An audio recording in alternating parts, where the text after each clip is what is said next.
Estamos. Bueno, Padre Lucas, vamos a acercarnos un poco acá. Sí.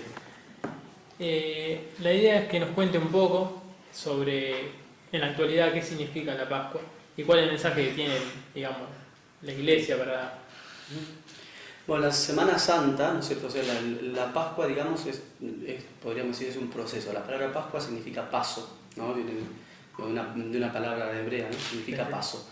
Y bueno, los judíos antes de Jesucristo celebraban en la Pascua precisamente el paso del mar, por el Mar Rojo, ¿no? Es decir, la Biblia cuenta que en un momento apareció Moisés, que era un hebreo perteneciente a un pueblo que estaba siendo oprimido y esclavizado por los egipcios, y Dios lo manda para liberar a su pueblo, ¿no? Y esa liberación se da también pasando por el Mar Rojo, ¿no? Y después dirigiéndose hacia Tierra Prometida, tierra que Moisés nunca vio, pero bueno, los descendientes, digamos, de los israelitas sí, ¿no? Entonces, bueno, ese paso era recordado todos los años por los judíos, ¿no? Como una muestra del amor de Dios que libera a su pueblo oprimido, ¿no? Entonces, bueno, Jesús se presenta como el Mesías, es decir, aquel a quien los profetas, digamos, los profetas anunciaban, ¿no es cierto? En el Antiguo Testamento se hablaba de un Mesías, que significa ungido, es decir, el enviado de Dios para salvar a su pueblo, ¿no? Entonces Jesús se presenta como el Mesías y un gran número de judíos lo recibe con alegría, ¿no? Pero en aquel entonces, en época de Jesús, el Mesías que esperaba la gran mayoría de la gente era un Mesías político o social, ¿no? Porque Israel estaba, digamos, gobernada por los romanos, era parte del Imperio Romano. Entonces esperaban que liberara al pueblo de los romanos. Primero lo aceptan, lo reciben con alegría, pero después va creciendo, digamos, el resentimiento, la bronca, porque este hombre dice ser nuestro liberador, pero no tiene un ejército y no cuenta con lo que una persona que viene a liberar al pueblo debería contar. Es más, predicado el amor, el perdón. Entonces, bueno, después lo crucifican, ¿no? Jesús decide entregar su vida por nosotros, ¿no? Y el motivo fundamental por el cual lo crucifican a Jesús es porque él decía que no solamente que era el Mesías, sino que él era el Hijo de Dios y distinguía la filiación de nosotros con la suya. Es decir, él mostraba no solamente ser un hombre más, sino ser el mismo un Dios, se arrogaba título de Dios, ¿no? Pero bueno, lo acusan de blasfemo, un gran número de judíos lo crucifica y bueno, y Jesús eso ya lo había anunciado, por supuesto. Primero, que es lo que celebramos el Jueves Santo, Jesús cena por última vez con sus discípulos, anunciando la traición de Judas, la negación de Pedro, y celebra la primera misa de la historia. El Jueves Santo fue la primera misa de la historia, ¿no? Y además mandó a sus discípulos a que siguieran haciendo eso. Les dijo, hagan esto en memoria mía, que es lo que venimos haciendo hasta ahora todos los días. La Iglesia, desde hace 2000 años, celebra la misa, ¿no? Que es lo que mismo Jesús dijo. El Viernes Santo, por esa misma noche lo meten preso, le hacen un juicio clandestino que concluye al otro día y bueno, lo crucifican el Viernes Santo. Nosotros celebramos eso, ¿no? La crucifixión, y al tercer día, el domingo a la madrugada, tal como se había anunciado, como él lo había anunciado, Jesús resucita, ¿no? Por supuesto que no hay podríamos decir, una prueba histórica de la resurrección, porque nadie estuvo presente en la resurrección y no hay una prueba científica de ello.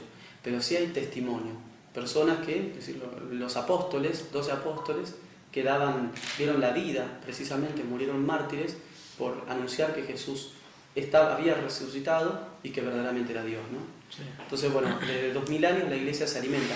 Esa es la renovación de la Pascua judía, es la Pascua cristiana. ¿Qué celebramos en la Pascua cristiana entonces?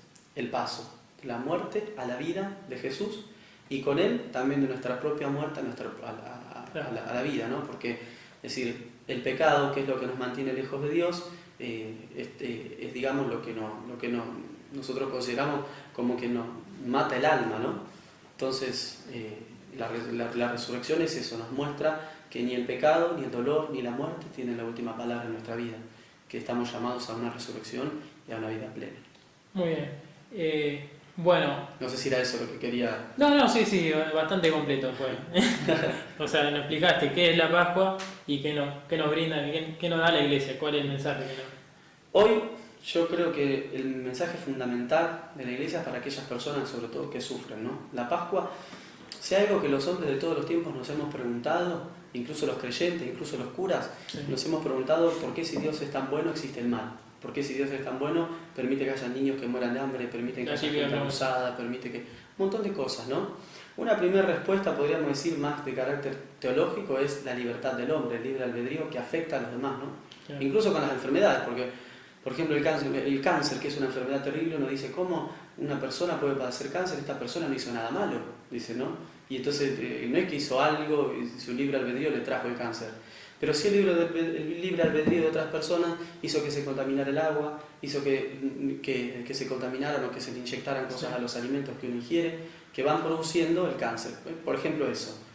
Como un ejemplo, ¿no? Sí. Entonces, desde un punto de vista teológico uno lo puede entender. Ahora, existencialmente hablando, la respuesta esa que no nos satisface, ¿no? Entonces, bueno, yo creo que lo máximo que nos deja la Pascua a los cristianos es eso, la convicción de que el bien triunfa sobre el mal, la vida triunfa sobre la muerte. Y Jesús mismo no nos da un sentido, sino nos dice, la muerte, el mal existe por esto, por esto, por esto. No da una respuesta, pero sí nos muestra con su propia vida qué hacer con el mal. Si el mal existe, en nuestra vida hay bien y también hay mal. En nuestra vida hay cruz. Ninguno de nosotros puede decir que no tiene ninguna cruz, que no tiene algo que lo haga sufrir. Bueno, pero Jesús, entrando en Jerusalén, cargando con su cruz, yendo hasta el Calvario y luego resucitando, nos muestra qué hacer con esa cruz. Enfrentarla, cargarla y encomendársela a Dios, porque sabemos que estamos llamados a resucitar. Así que ese me parece, para la gente que se siente afligida, que está mal, que está triste, bueno, ese es el mensaje central en esta Semana Santa, ¿no? Claro. Me parece. Bueno, como viene Semana Santa, me imagino que debe tener mucha actividad.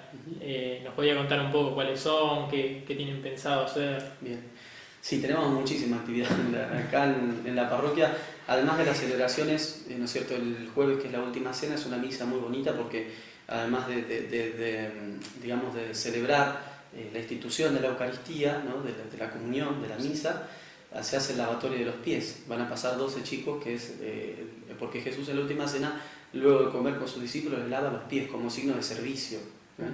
Entonces, nosotros los curas, es tradición que todos los años, el Jueves Santo, lavamos los pies a 12 personas, que a veces son 12 jóvenes, otras veces son 12 viejitos, otras veces... Este año van a ser 12 scouts de la parroquia.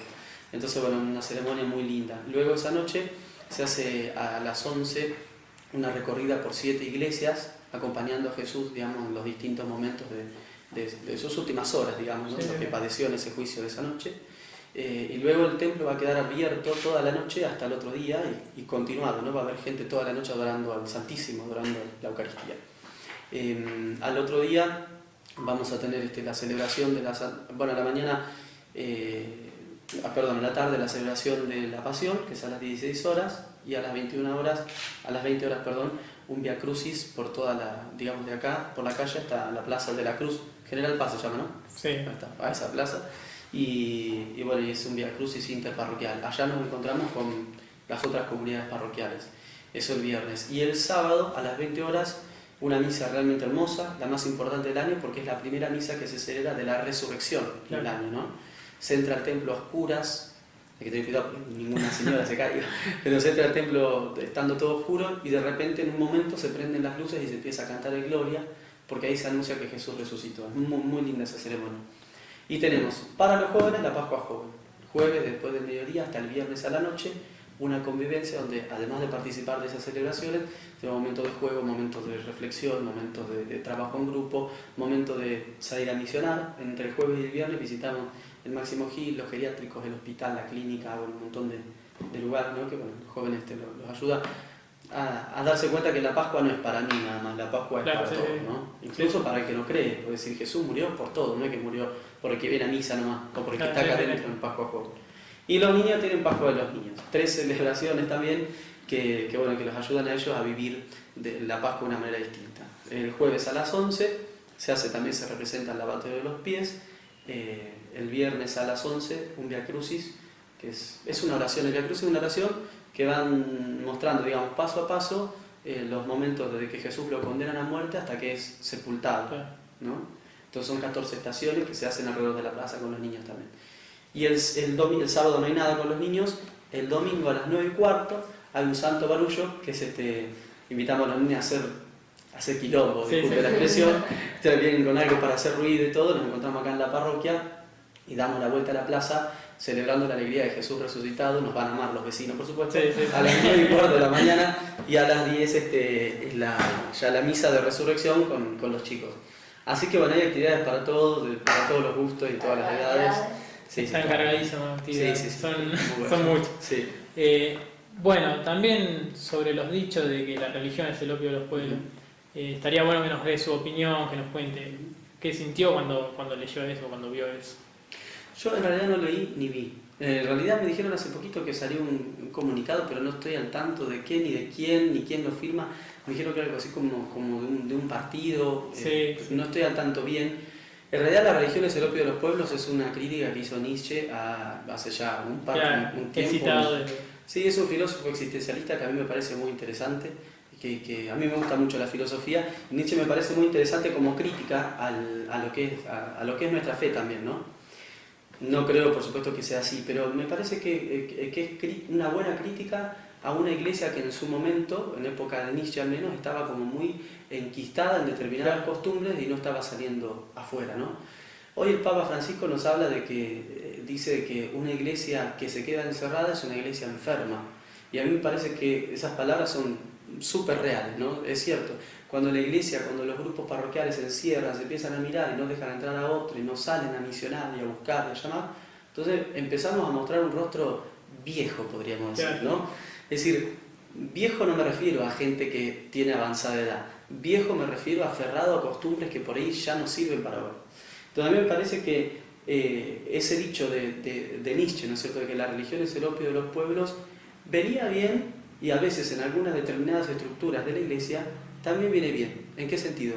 Porque a veces presentamos nuestra fe como si fuese una serie de leyes que hay que erradicar, que hay que quitarse, que hay que hacer. Como si el cristianismo fuese hacer esto, hacer lo otro, no hacer aquello, no hacer lo otro. Jesús nunca predica una moral. Jesús dice, seguime. Cuando a Jesús le pregunta, por ejemplo, un joven, le dice, ¿qué tengo que hacer para heredar la vida eterna? Dice, bueno, primero cumplir los mandamientos. Dice, sí, ya los hago. Bueno, entonces seguime, le dice. Ese joven en el Evangelio se va triste porque no lo siguió. Entonces, la invitación de Jesús es a seguirlo. Después, el hacer esto o lo otro viene después, es una consecuencia. Cuando una persona se enamora, si no sé si alguno de ustedes se ha enamorado alguna vez, pero uno se enamora, quiere pasar tiempo con esa persona. Y después empieza a darse cuenta de que, bueno, yo para estar con esta persona tengo que hacer esto o lo otro. Pero eso en segundo plano. Primero quiere estar. Claro, sí. Lo mismo pasa con nuestra fe. A veces, en determinados momentos de la historia, y también hoy, ha pasado y pasa, que se presenta nuestra fe como eso, como una moralina barata, como hacer o dejar de hacer. Cuando nosotros presentamos nuestra fe así, como tenés que hacer esto y tenés que dejar de hacer aquello, entonces ahí se convierte en una opresión para la gente. Se convierte en el opio de los pueblos y se convierte en definitiva, podríamos decir, en... Nietzsche decía también una frase que es muy fuerte. Decía que tenemos que quitarnos de encima el cadáver de Dios. ¿Escucharon esa frase alguna vez? Es muy fuerte y me parece que es una buena crítica, porque los cristianos muchas veces vivimos como si Dios estuviese muerto. Como si Dios fuese, repito, un conjunto de leyes.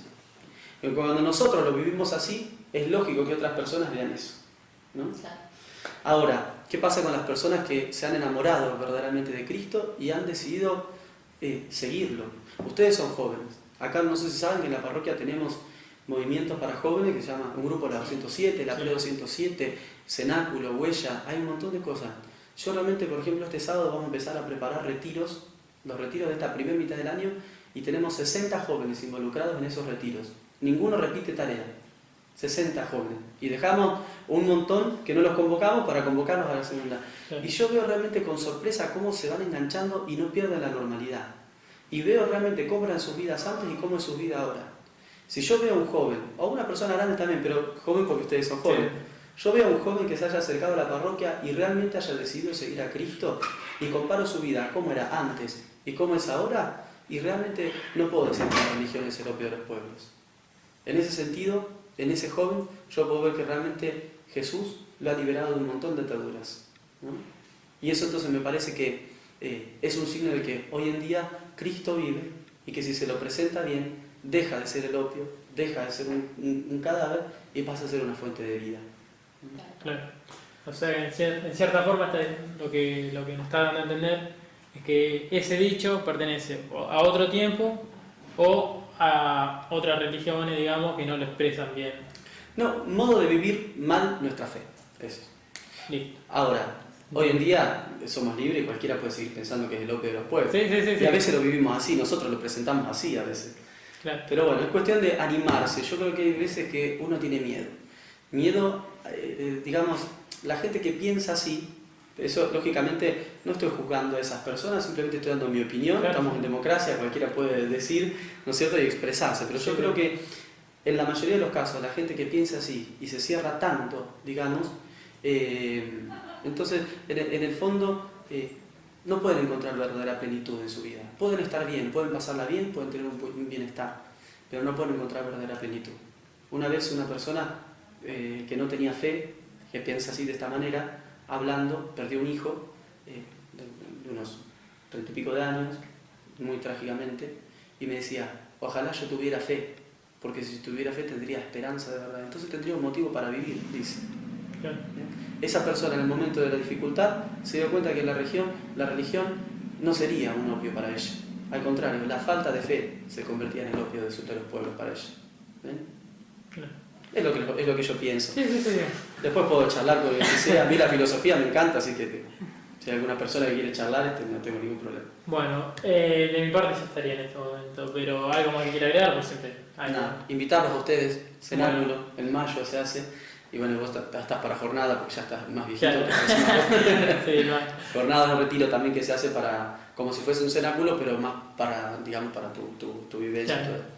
Bueno, muchas gracias, Rodri.